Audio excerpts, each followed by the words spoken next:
안녕하세요. 잡시광입니다. 현재 전세계 파운드리 반도체 시장은 TSMC와 삼성전자가 70% 이상 점유하고 있습니다. 그런데 이 틈을 비집고 일본에서도 파운드리 시장에 도전하려고 야심차게 준비 중인 프로젝트가 있습니다.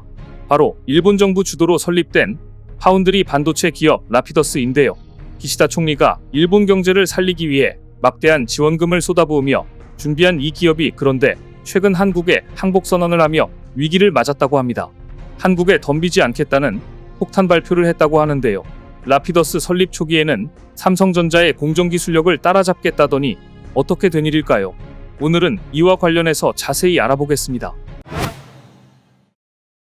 최근 삼성전자는 대대적인 조직 개편을 진행하며 TSMC를 향한 칼을 갈고 있습니다. 이번에 삼성전자 반도체 부문은 디램, 파운드리 분야 연구개발 조직 인사 개편을 단행했습니다. 연구개발 책임인사 교체와 조직 세분화가 특징입니다. 업계에 따르면 삼성전자 DS 부문은 전략 마케팅 조직에서 근무하던 황상준 부사장을 새로운 디램 개발실장으로 임명했습니다. 디램 개발실은 삼성전자 DS 부문의 주력인 디램 차세대 제품을 연구하는 곳입니다. 디램 개발실 인사를 단행한 것은 최근 좁혀진 경쟁사와의 기술 차이를 벌려 초격차 전략을 유지하기 위한 판단으로 풀이됩니다. 파운드리 사업부에서도 인사가 있었습니다. 신임 파운드리 최고기술 책임자로 기술개발실장이었던 정기태 파운드리 사업부 부사장이 선임됐습니다. 정 CTO의 빈자리를 메울 인물로는 부자음 파운드리 기술개발실 부사장이 낙점됐습니다. 이들은 파운드리 1위인 TSMC와의 경쟁에서 우위에 설 수 있는 이나노이아 최첨단 공정개발을 책임지게 됩니다. 반도체 업계는 이번 인사를 생성형 인공지능 개화 이후 주목되는 고용량, 고신내성 제품 수준을 한층 끌어올리기 위한 움직임으로 보고 있습니다. 또 파운드리 영역에서는 최근 시장 점유율 60%를 돌파한 TSMC의 기세를 꺾기 위한 행보로 풀이됩니다. 보통 삼성전자 임원 인사와 조직 개편은 통상 연말인 12월께 이루어지는데요. 하지만 정기 인사보다 5개월이나 앞당겨 조직 개편을 단행한 것은 상당히 이례적이라는 평가입니다. 그만큼 삼성전자의 반도체 선행기술 개발이 빠르게 진행되고 있다는 신호로 볼 수 있는 대목입니다.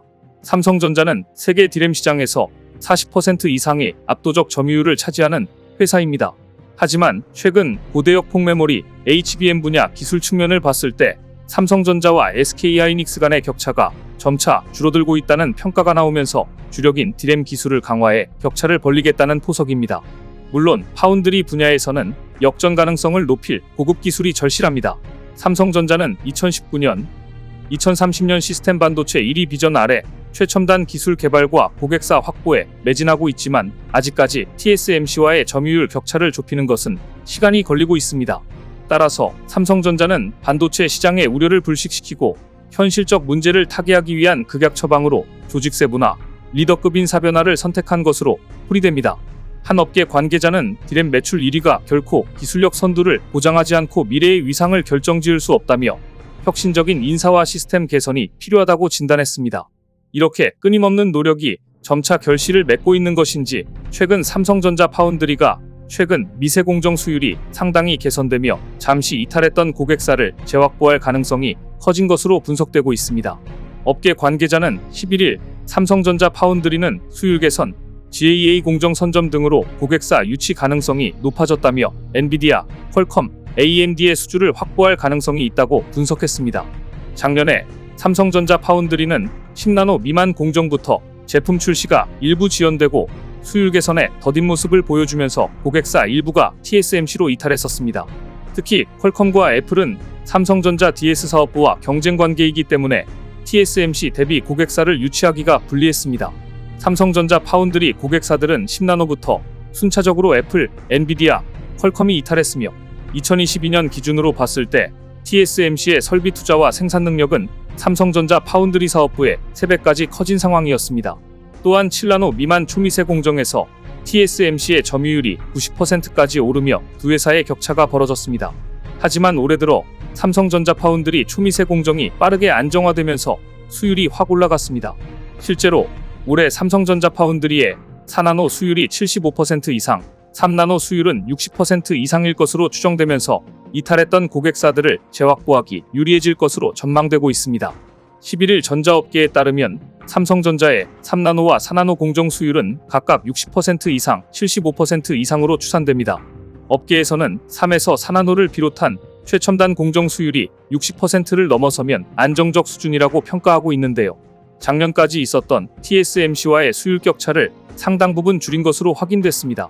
수율이 올라오면서 삼성전자 파운드리가 엔비디아, 퀄컴의 칩 물량을 추가 수주할 것이라는 기대도 나옵니다.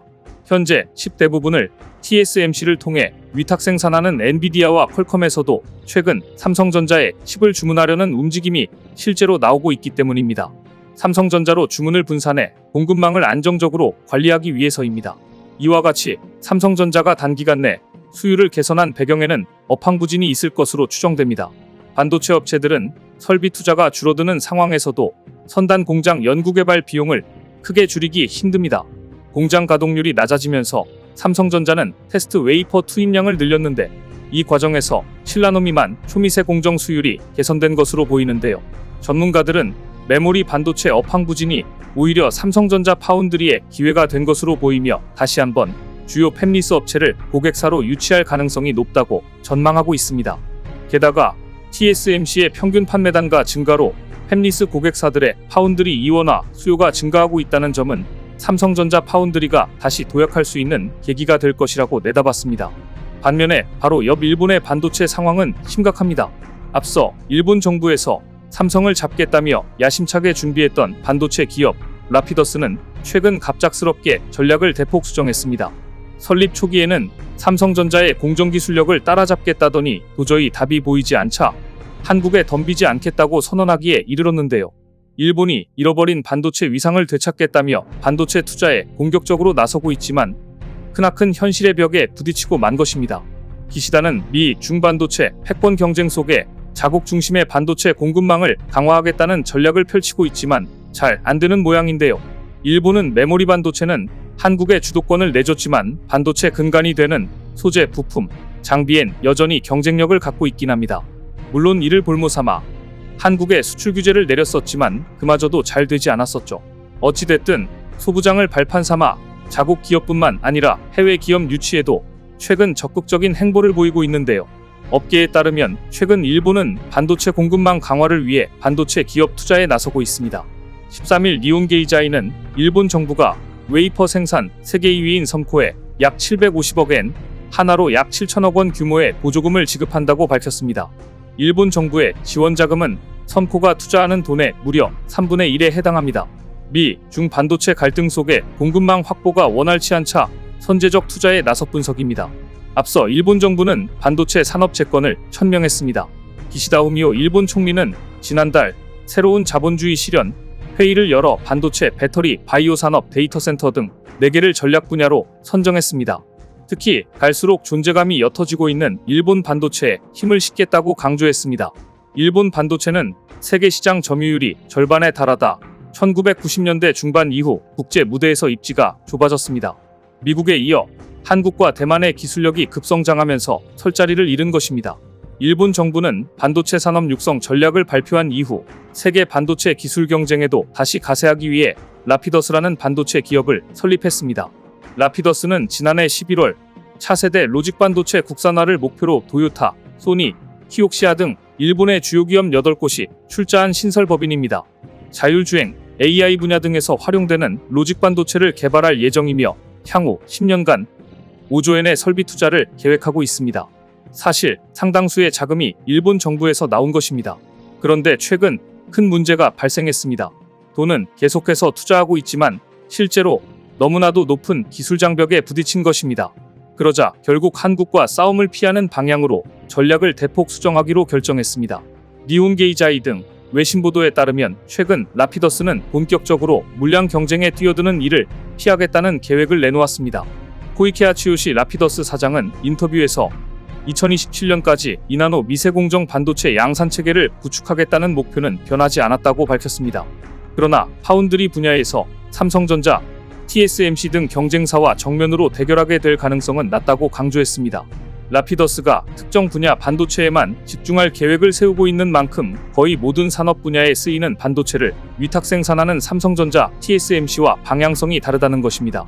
코이케 사장은 삼성전자와 TSMC의 반도체 생산 능력을 따라잡아 물량으로 승부를 고려하지는 않을 것이라는 점도 강조했습니다. 대신 특정 고객사가 원하는 반도체를 최대한 빠르게 공급하는 차별화된 생산체계를 통해 틈새 시장을 노리는 전략을 쓰겠다는 것입니다.